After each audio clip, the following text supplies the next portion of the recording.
안녕하세요. 미미의 꿈꾸는 다락방 책 읽어주는 미미입니다. 작은 아씨들 그 세 번째 이야기 이웃집 소년 로리. 방해가 되진 않았니? 전혀. 난 아는 사람도 없고 해서 잠깐 여기에 있는 것 뿐이야. 조의 물음에 소년이 수줍어하며 대답했다. 저 언젠가 우리 고양이를 붙잡아줬지? 아, 그거? 두 사람은 갑자기 킥킥 웃었다. 그러고 나선 허물없이 편해졌다. 크리스마스 선물 정말 고마웠어. 아, 그거? 할아버지가 보내신 건데. 소녀는 검은 눈을 깜빡깜빡거리며 대답했다. 넌 춤을 싫어하니? 난 장소가 넓어서 마음껏 출 수 있는 곳이라면 몰라도 이런 장소에서는 아마 뭔가를 쓰러뜨리거나 누군가의 발을 밟아버릴 거야. 넌? 난 그 정도는 아니야. 하지만 오랫동안 외국에 있었기 때문에 이곳 방식이 어떤지 잘 몰라서. 어머, 외국? 조의 목소리가 높아졌다. 그 얘기 좀 들려주지 않겠니? 로렌스가 소년의 이름은 로리라고 했다. 로리는 무엇부터 이야기해야 좋을지 몰랐지만 조의 계속되는 질문에 대답하다 보니 자연스레 이야기가 흘러나왔다.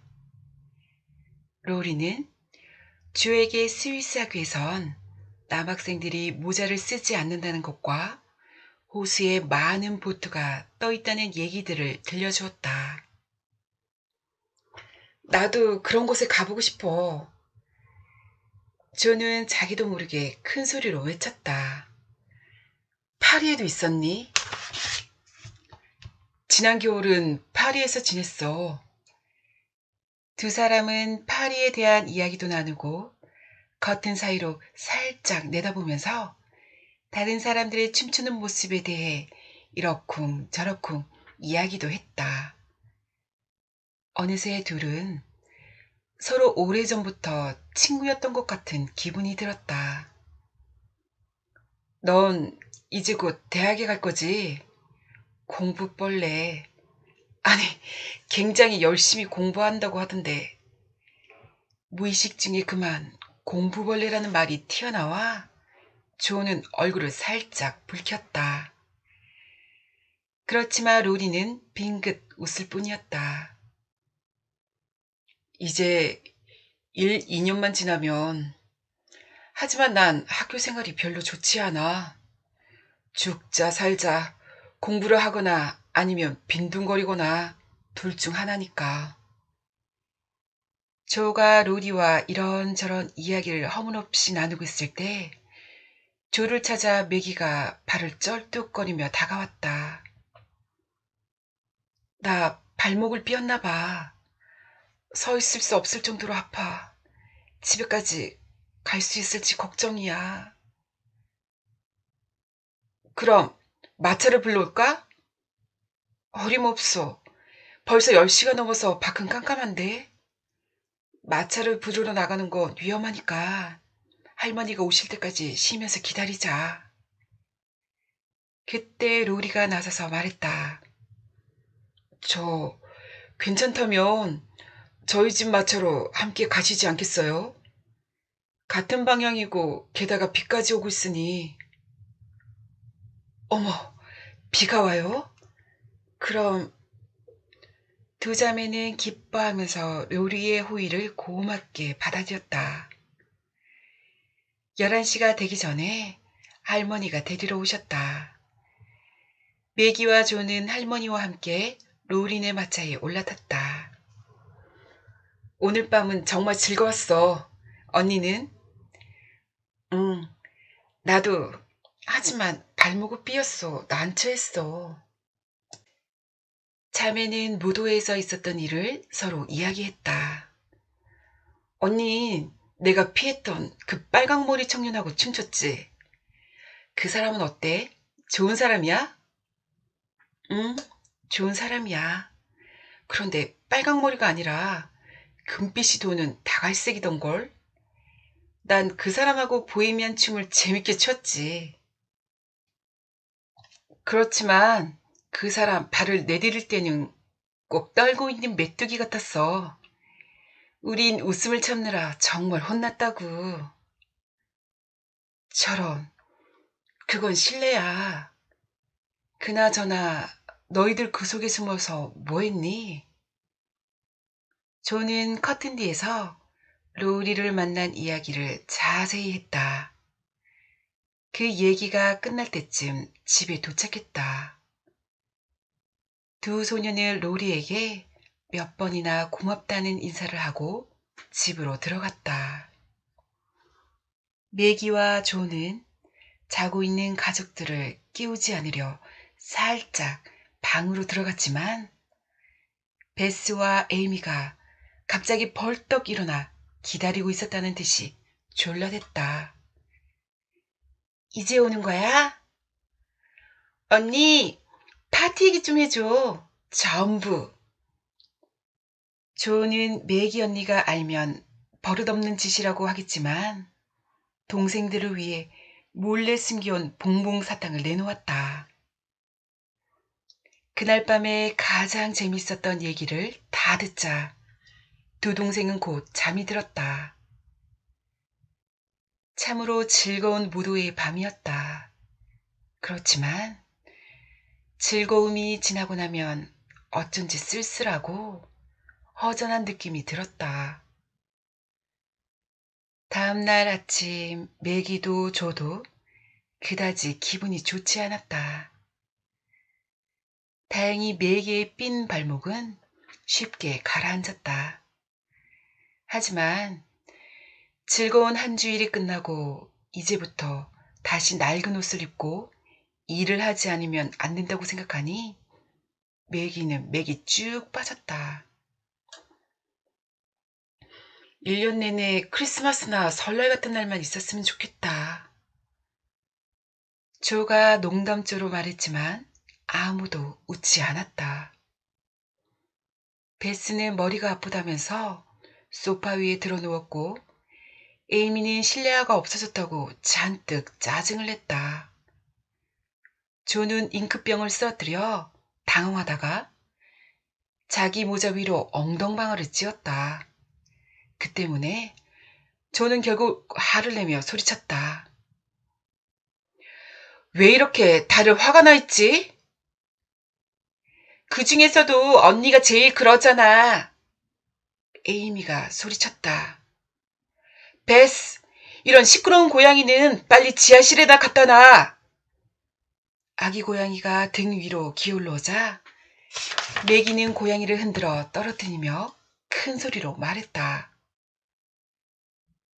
조는 나동그라진 고양이를 보고 웃고 매기는 잔뜩 화를 내고 베스는 투덜대고 에이미는 12 곱하기 9를 배운 적이 없다면 야단법석.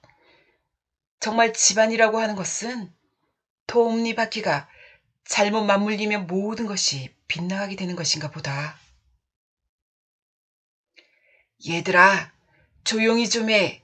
엄마 지금 중요한 편지를 쓰고 있으니까. 너희들의 불평하는 소리 때문에 시끄러워서 편지를 쓸 수가 없잖니. 마치 부인은 그렇게 말하고 쓰다만 문장을 줄을 그어 지웠다.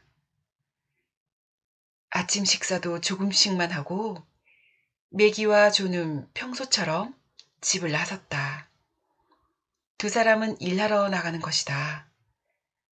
전쟁터로 떠나기 전 아빠는 어려운 친구를 도우려고 재산을 내놓은 적이 있었다.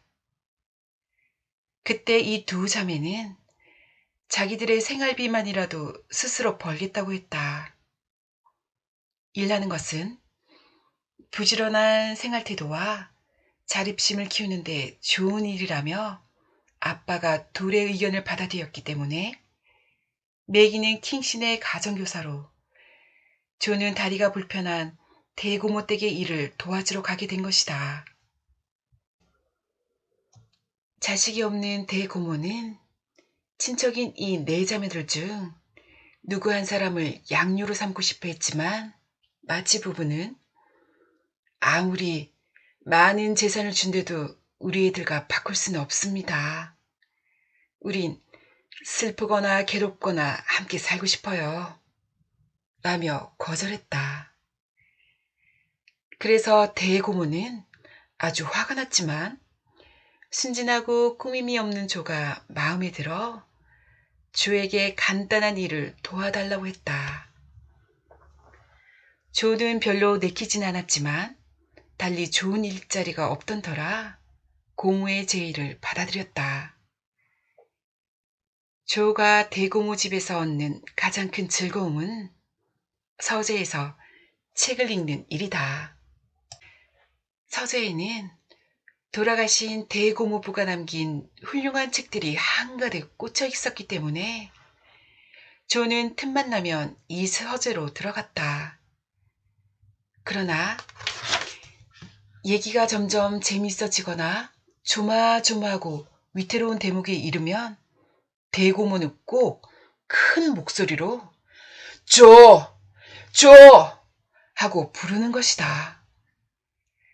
그러면 할 수 없이 조는 즐거움을 포기하고 털실을 감거나 삽살개를 씻겨 주어야 했다. 또는 대고모님께 1시간 넘게 딱딱한 책을 읽어드려야만 했다.